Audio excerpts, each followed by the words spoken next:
Hello and welcome everyone to VV studies. आज हम MCP का एक इंपॉर्टेंट टॉपिक पढ़ने वाले हैं जिसमें कि हम business ethics and values for managers के बारे में पढ़ेंगे।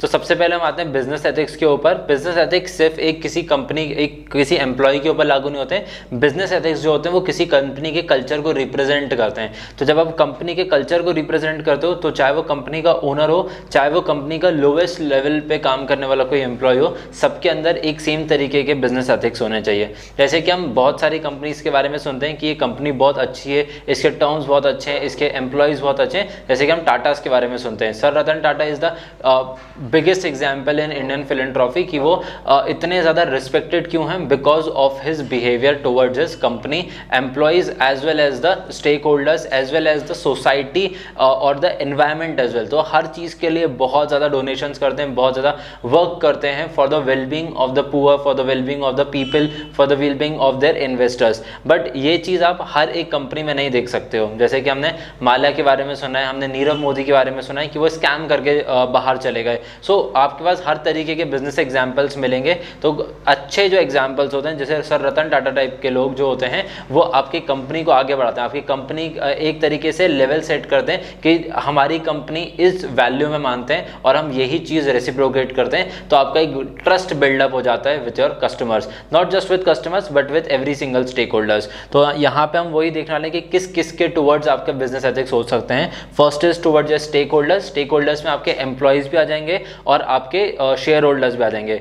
जैसे कि अगर आपसे किसी ने पैसा लिया हुआ है, सॉरी आपने किसी से पैसा लिया हुआ है, चाहे वो आपकी कंपनी के इन्वेस्टर्स होंगे, चाहे वो आपने लोन लिया होगा बैंक से, so it is your business duty, it is your companies duty कि आप वो उस पैसे को रीपे करें प्लस उनको प्रॉफिट अर्न करके दें। जैसे आपने बैंक से पैसा लिया है तो आप उनको इंटरेस्ट दें। अगर आप किसी इन्वेस्टर से पैसा ले रहे हैं तो आप उसको प्रॉफिट्स अर्न करके दें। This is your basic duty. Next is towards customer. आप कस्टमर के टुवर्ड्स आपके एथिक्स शो कर दें कि आप कितने ज़्यादा ऑनेस्ट हो। जब आप किसी प्रोडक्ट को सेल करते हो तो कितनी ऑनेस्टी से सेल करते हो। कि कुछ होते हैं कि कुछ सेल्समैन होते हैं वो बहुत अपनी तारीफ करते हैं प्रोडक्ट की, या फिर जो एडवर्टीजमेंट्स होते हैं उसमें बहुत ज़्यादा अच्छा दिखाते हैं बट एक्चुअली प्रोडक्ट वैसा नहीं होता है। जैसे कि आपने एक ऐड पहले देखते हो कि फेयर एंड लवली आती थी, अब वो फेयर एंड ग्लो हो गई है। फेयर एंड लवली का उनके पास में कोई भी क्लेम नहीं था, कोई भी डॉक्यूमेंट्स नहीं थे जो प्रूफ कर पाए कि अगर आप इसको लगाओगे तो उससे आपके फेस में इतने चेंजेस आ पाएंगे। इस वजह से वो फेयर एंड ग्लो को फेयर एंड लवली को चेंज करके फेयर एंड ग्लो कर दिया गया था बिकॉज ऑफ गवर्नमेंट्स गाइडलाइंस। तो ये आप कस्टमर के लिए कितने लॉयल हो, कितने ट्रस्टवर्दी हो, और ये दिखाता है कि आपका प्रोडक्ट कितना ट्रांसपेरेंट है। Next is social environment. अब जैसे आप कोई प्रोडक्ट बना रहे हैं तो आजकल हम देखते हैं कि सस्टेनेबल प्रोडक्ट्स बन रहे हैं। जैसे कि किसी प्रोडक्ट की पैकेजिंग होती है तो वो पैकेजिंग में कितना आपने प्लास्टिक यूज़ किया है, पेपर यूज़ किया है, या आप एनवायरनमेंट को कितना हार्म कर रहे हो, वो बेसिकली दिखता है। तो काफ़ी सारी कंपनीज जो नई कंपनीज हैं, जो न्यू स्टार्टअप्स हैं, वो फोकस कर रहे हैं इस चीज़ के ऊपर कि वो कम से कम या फिर नेग्लिजिबल सोसाइटी को हार्म करें, या फिर किसी तरीके से पेपर कट ना करें, या फिर प्लास्टिक्स यूज़ ना करें, रीयूजेबल चीज़ें यूज़ करें और जो कि एनवायरनमेंट फ्रेंडली होती हैं। Next is competitors. अब आपका बिजनेस ऐसा नहीं है कि अगर मोनोपोली है, जैसे कि IRCTC इंडियन रेलवेज की मोनोपोली है, तो वो किसी भी तरीके से बिजनेस कर सकते हैं, बट क्योंकि वो गवर्नमेंट बिजनेस है तो वो बहुत ज़्यादा वेलफेयर ऑफ द सोसाइटी की तरफ फोकस होते हैं, प्रॉफिट अर्निंग की तरफ फोकस नहीं होते हैं।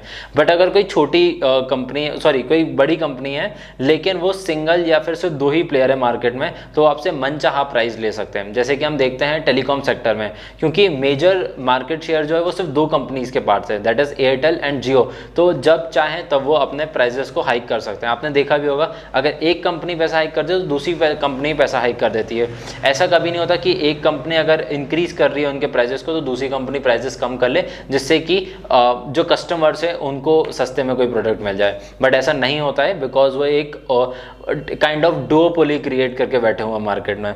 Next is towards personal policy. Personal policy basically company खुद के लिए सेटअप करती है कि हमारे ऊपर कोई लॉ नहीं है, कोई गवर्नमेंट का कोई रूल्स एंड रेगुलेशंस अप्लाई नहीं हो रहे हैं, बट हम सिर्फ लोगों को दर्शाना चाहते हैं कि हम इन पॉलिसी फ्रेमवर्क के साथ काम करते हैं। तो चाहे वो उस कंपनी का CEO होगा, चाहे उस कंपनी का एम्प्लॉय होगा, सेम लेवल पे काम करेगा। अगर किसी ने कुछ गलती करी है तो उसको सेम लेवल की पनिशमेंट दी जाएगी। सो ये दिखाता है कि आप कितने ज़्यादा ट्रांसपेरेंट हैं और कितने ज़्यादा honest and towards your customer as well as your employees. Next, coming on to the importance of business ethics. अगर आप इन एथिक्स को फॉलो करते हो तो आपके बिजनेस को उससे क्या फायदा हो सकता है। First is obviously it is a basic human need, हर इंसान में एथिक्स होने चाहिए, हर इंसान में कुछ ना कुछ मोरल ड्यूटीज होती हैं जो कि उसको फॉलो करना चाहिए। Next is credibility. इससे ना आपके, अगर आप अच्छे एक एथिकल पर्सन हो, आपकी एक एथिकल कंपनी है, तो वो क्रेडिबिलिटी क्रिएट करती है मार्केट में। अगर आप आने वाले टाइम में कोई भी एक नया प्रोडक्ट बनाएंगे तो उसके साथ में आपकी ब्रांड वैल्यू जुड़ी होगी कि ये कंपनी हमारे साथ गलत नहीं कर सकती, अगर ये कंपनी कुछ निकाल रही है तो वो अच्छा ही निकालेगी। जैसे कि हमें टाटा के प्रोडक्ट्स पे भरोसा होता है। क्यों भरोसा होता है? बिकॉज उस कंपनी ने उतनी क्रेडिबिलिटी क्रिएट करी है because of their ethics. Next is better decision making.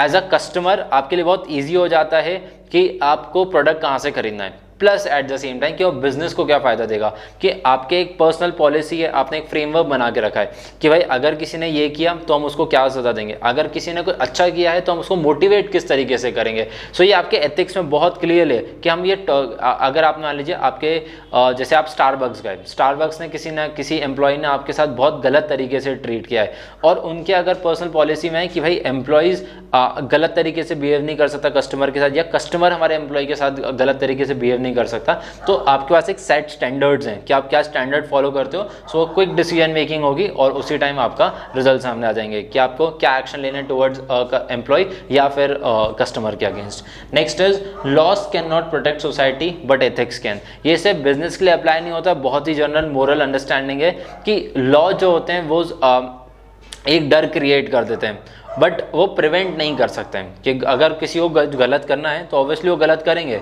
दुनिया में हर तरीके का क्राइम होता है, जबकि हर क्राइम के लिए सज़ा बनी हुई है, हर क्राइम के लिए एक लॉ है। जैसे चाहे वो मर्डर के लिए हो, चाहे वो आप किसी अगर कंपनी के लिए कोई कंपनी अगर फ्रॉड कर रही है तो उसके लिए भी लॉ है, बट वो प्रोटेक्ट नहीं कर सकते हैं लोगों को। What can protect is your ethics कि मैं कितना अच्छा पर्सन हूँ, मेरी कितनी अच्छी कंपनी है, हम क्यों फ्रॉड नहीं, हम एक फ्रॉड नहीं है, हमें एक ऑनेस्टी से बिजनेस सेटअप करना है। If these are your ethics तो कोई लॉ से आपको फर्क नहीं पड़ता है, फिर आपकी कंपनी आपके एथिक्स दर्शाती है।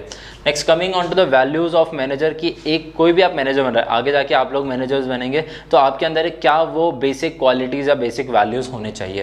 पहला respected, obviously give and take वाली सोसाइटी है कि भाई आप अगर अपने जूनियर्स को रिस्पेक्ट दोगे तो वो भी आपको रिस्पेक्ट करेंगे, plus at the same time कि आप जो आपके जो अपर लेवल मैनेजमेंट पे आप भी उनको रिस्पेक्ट करेंगे तो वहां से भी आपको रिस्पेक्ट मिलेगी। So basically it's a give and take society. Next is cooperation and trust. आप अगर आपकी एक टीम है तो उस टीम को एक साथ कैसे कोऑर्डिनेट करके रखना है और उस टीम में किस तरीके से ट्रस्ट बिल्डअप करना है ये आपको आना चाहिए।